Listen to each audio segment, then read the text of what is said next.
Господин Кисьов, намираме се на едно прекрасно място в Южна България, където виждаме вашия последен проект. Много е хубаво, много е красиво тук, но кое е специфичното на тази къща?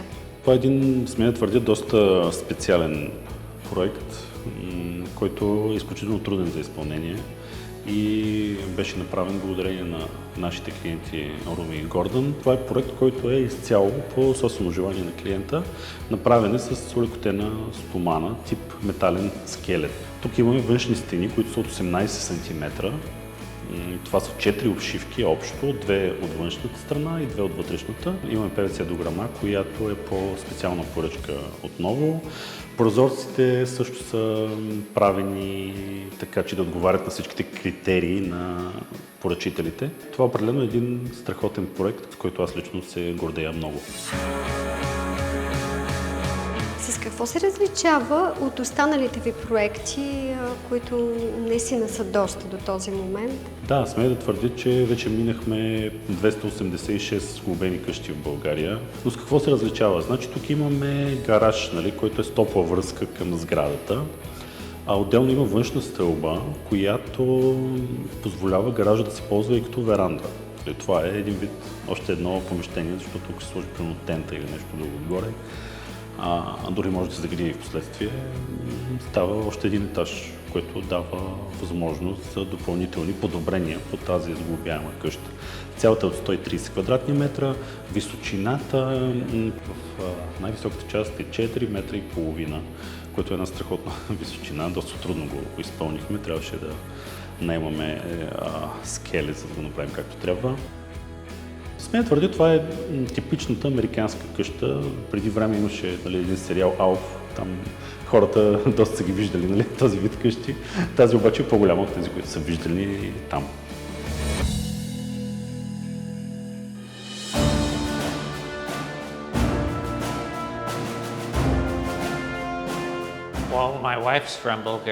Жена ми е от България и ние дойдохме от Калифорния. Избягахме от Калифорния да дойдем тук. Времето, природата, храната, хората, всички са много ни харесват. Отне една година да намериме, дори година и половина да намериме този парцел. Комбинация от селски район, тихо, спокойствие, природа. 6 месеца работихме преди да се осъществи проекта, включително изследователска работа в библиотеката в София. Разгледала най-различни видове стилове, византийски, гръцки. Също и мислеше да използва вида на старите къщи в България.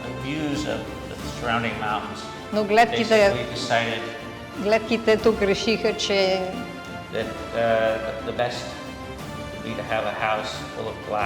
най-добре е да имаме къща с стъкло и много прозорци. Искахме едноетажна къща, искахме да е с висок таван. Да създадем комбинация от различни стилове, от стар гръцки стил, византийски, което за мен включва и което също включва гаража, който е на вид на тераса. Това е уникален стил.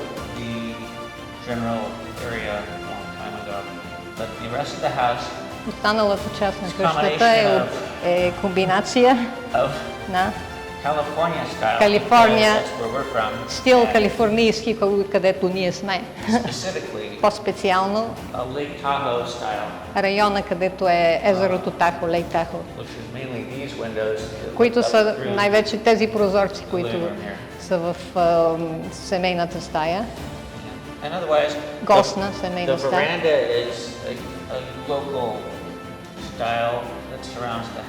Верандата е местен стил, който е избрал.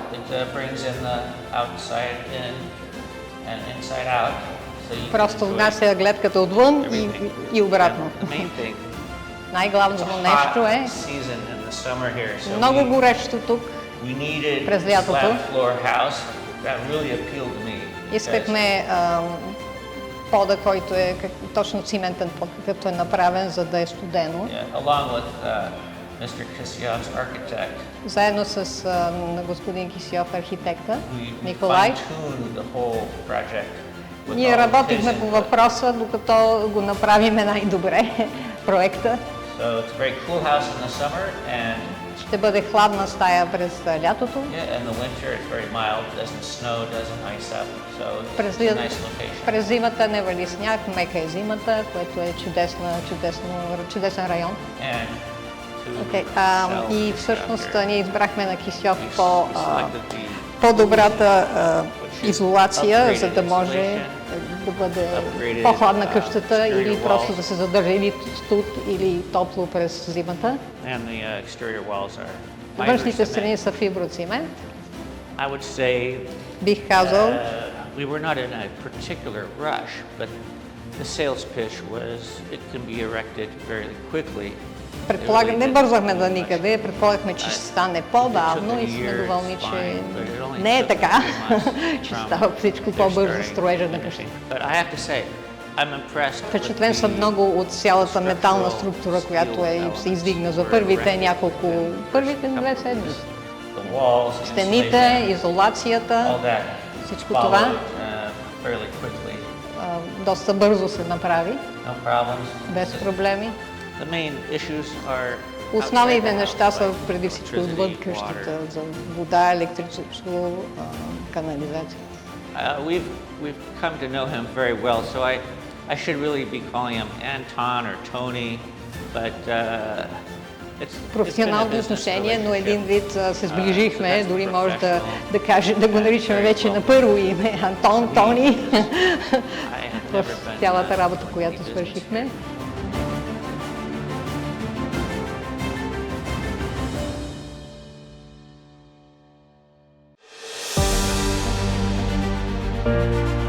На първо място искам да благодаря на Руми и на Гордан за това, че избраха представляваното от мен дружество с Сглобяеми къщи Кисьов. И да кажа, че този проект е много различен и смея да твърдя най-трудния и най-добрия, който сме правили в България, в смисъл на тема архитектура и изобщо изпълнение. Зад него стоят много хора. Ние тук се виждаме основно, нали, нас тримата, но има хора, на които много искам да благодаря. Нали, на първо място това са господин Недим, господин Ферзан, които помогнаха за вдигането на конструкцията и бяха така мили да се отзоват веднага и на време и да свършим голяма част от работата. Това са страхотни професионалисти, от които съм изключително доволен. Имаме нещо, което в България до сега не сме правили. Височината е 4 метра и половина. Нали, в високата част, което е наистина страхотен проект. Има отделно гараж, който е с веранда, която може да се ползва, страхотна гледка навън и панорамни прозорци с дограма от висок клас. Смея да твърдя, че направих всичко, което е по силите ми извън тях. Ангажирах специално екип за дограмата, който пристигна отделно от Пловдив, за да я направи. Произведена е тук в България. Когато архитекта ми предложи този проект, ако трябва да съм честен, аз го отказах в началото, само че след доста разговори с моя технически екип и с архитект Желев, склонихме да го правим, защото беше наистина нещо трудно, но ето, че успяхме и един страхотен резултат, което на мен ми дава, нали, както се казва, пълни ми серотонина, дава ми едни страхотни емоции и съм удовлетворен от това, което виждам, защото всичко е плод на много работа и на първо място на доверието на Руми и на Гордан. The main obstacle was figuring out what Най-главната was, пречка беше това да видим какво би било acceptable to the най-добро village here. за селото тук. Yes, the architect helped. Защото and архитекта помогна много. I asked him what would it be like if we had this style and Той го питал архитекта как ще бъде този стил, онзи стил, asked what his recommendations were. какви са неговите And the floor plan- рекомендации. The floor plan, we went around like 4 or 5 Ние different размествахме стаите дълго време, докато направим решение.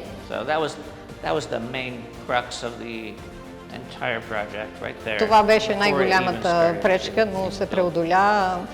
Архитекта ни помогна много, аз искам да добавя, нямаше проблем, досаждахме му много, но той се вслуша в нашите идеи и така го направихме. Какво предстои пред вашата фирма, господин Кисьов? Ще продължи ли и в каква посока да се развива? Ще разнообразявате ли къщите, които правите? Продължават да предстоят едни страхотни проекти, а следващия, на който ще има удоволствие да ви поканя, в град Русе, там е една страхотна къща, отново от олекотена стомана. Този път е на 2 етажа, 176 квадратни метра, изцяло по желание на клиента, т.е. тя е изключително разчупена. Това са сложни проекти, за които се изисква професионализъм и добри партньори, с които да работиш. Как бихте се обърнали към всички, които искат да поръчат такъв проект, своя къща? Защо да изберат Сглобяеми къщи Кисьов? Кои са предимствата? На първо място коректност.